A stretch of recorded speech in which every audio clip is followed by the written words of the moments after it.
So your activity is thinking about the need for rules in our lives. Okay, so in Great Britain, or in the United Kingdom where we live, lots of different people make the rules, as we've just talked about, and they encourage us to follow them. Sometimes rules we have to follow. As I said, if we didn't, we'd be in trouble with the law, with the police, with the courts, whatever. But there are other rules where they might be something that it's good to do. Okay, so we are encouraged to follow them. And what I want you to do is think about why we need these rules. Okay, and how do we make them? Well, mostly rules are made after lots and lots and lots of discussion. So, for example, Mrs. Keelty might talk to the governors of the school, she might talk to the parents, the staff, she might even talk to you children about new rules for our school and what rules we can do. Our school council have been involved in changing some rules around school, especially with our litter and everything like that. So there are lots of different ways that rules can actually be made. I've got a poem for you. I just want to read it to you and then I will explain what we're doing, okay? We may not always like them. They're meant to make us share. At times we try to break them, though they're meant to make things fair. They stop the cheat, they beat the thief, they keep us safe and free from grief. You can't do this, you can't do that, is what they seem to say. They're made for you, they're made for me.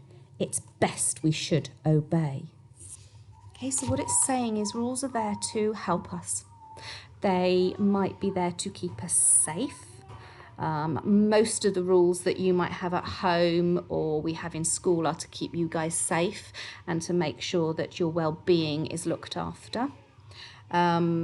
We need to keep doing the rules. We need to keep doing it. We need to just remember them all the time. And as you get older and older, you just learn them and they just sit there in your head and you mostly don't even have to think about them, okay? You just know them. You've been brought up with them, you've learnt them, you've been told them time and time again. I'm sure you get fed up with us telling you time and time again what you can and can't do in school. And by now, by year 2, I think most of you know what our rules are.